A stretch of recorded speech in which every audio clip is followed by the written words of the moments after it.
राज साहब, कालाबाग डैम, हम तो अपने बचपन से ये सुनते आ रहे हैं कि डैम बनेगा, डैम नहीं बनेगा, तनाज़ात हैं। 3 सूबों ने इसके खिलाफ करारदाद मंजूर कर रखी है, सिंध, बलूचिस्तान और केपी के। पंजाब कहता है कि कालाबाग डैम बनेगा। पहले तो ये थोड़ा सा नाज़रीन को बताएं कि ये क्या है कालाबाग डैम, क्या ये हमारे तमाम मसाइल का हल इस कालाबाग डैम के अंदर है?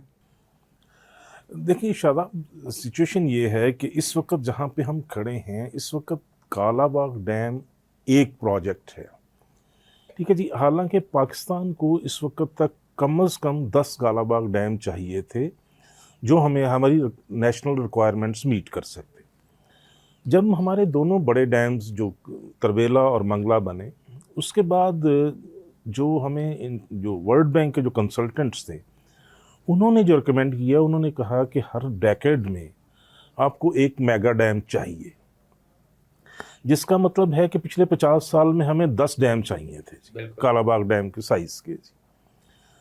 अच्छा, उसके बाद वापडा की एक अपनी पॉलिसी भी आई थी जिसमें उन्होंने कहा था कि जो हमने इस वक्त क्रिएट कर ली है कैपेसिटी, उसमें हम हर साल 7% एडिशन करेंगे। 3.3% समथिंग के करीब उस वक्त हमारी आबादी थी।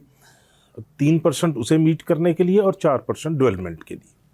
अच्छा, उस हिसाब से जो 7% था वो बनता था हर 7 साल के बाद एक 5 मिलियन एकड़ फीट का एक प्रोजेक्ट।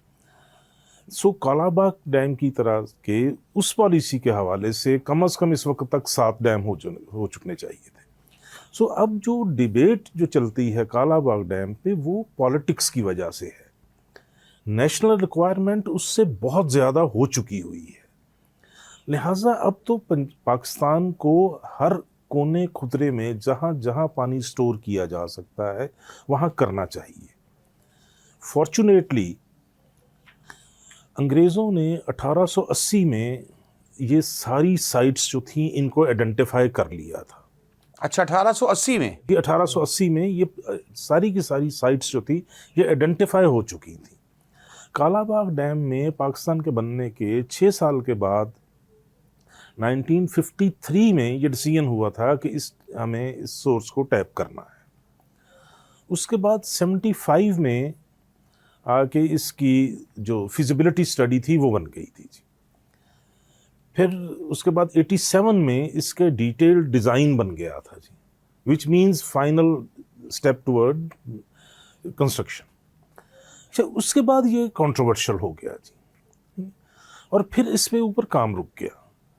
और बदकिस्मती से न सिर्फ इस पे काम रुका, बाकी प्रोजेक्ट्स पे भी काम रुक गया, क्योंकि पॉलिटिक्स में ये आ गया बाकी सारे के सारे प्रोजेक्ट्स जो बाकी साइट्स थी वो इग्नोर होना शुरू हो गई। और अब हम जहाँ खड़े हैं यहाँ तो मतलब सिर्फ कालाबाग डैम नहीं, आपको इस तरह के जहाँ जहाँ पॉसिबल है वो डैम्स चाहिए, और फॉर्चुनेटली वो जगह अवेलेबल है।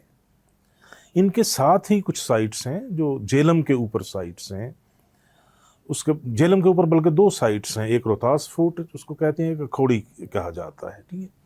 सो ये 2 साइट्स अवेलेबल हैं। उसके अलावा काउंटलेस हैं जो थोड़ी सी स्मॉलर साइज़ में हैं, जैसे अभी आपका एक मोहम्मद डैम बन रहा है जो स्वात को रिवर को सारा कैटर करेगा। सो अब इस वक्त जहाँ पे है, हमें हर जगह पे जहाँ पॉसिबल है, इवन अब तो आप रेन हार्वेस्टिंग की बात कर रहे हैं ना शहरों के, थोड़ा सा ये बता दें कि ये कालाबाग डैम पे बाकी जो हमारे भाई, हमारे मतलब आप समझ लें कि छोटे भाई हैं, सूबे जो है पंजाब के हवाले से मैं बात कर रहा हूँ, इनको इस पे एतराज़ क्या है? अच्छा, एक तो इस पे मैं थोड़ी सा कर दूं कि छोटे भाई वाला सिलसिला नहीं है जी। हम चारों इकाइयाँ हैं जी इसके अंदर। पंजाब साइज़ में थोड़ा सा पॉपुलेशन में बड़ा है, तो बलूचिस्तान रकबे के हिसाब से बड़ा है, लिहाजा ये 4 इकाइयाँ हैं। इसमें 3 इकाइयों ने इस पे एतराज़ उठाया हुआ है जी। अच्छा, सिंध का ख्याल ये है, जो सिंध पे को सबसे बड़ा एतराज़ था कि अगर ये कालाबाग डैम बन गया तो इसमें से नहरें निकाली जाएंगी, जो पंजाब जिसमें से पानी चोरी करेगा, जो कहते हैं जी।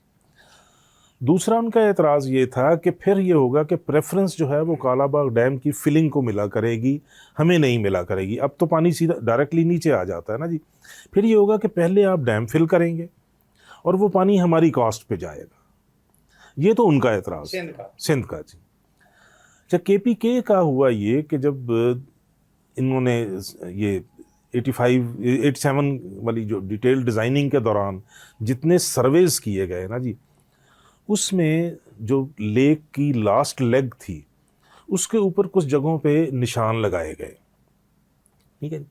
अच्छा, वो क्योंकि वहाँ पे फील्ड वर्कर्स थे, कोई इंजीनियर्स नहीं थे, वो जो छोटे लेवल के वर्कर्स काम कर रहे होते हैं, उनसे लोगों ने पूछा कि ये क्या है सारा कुछ, ये क्या कर रहे हैं।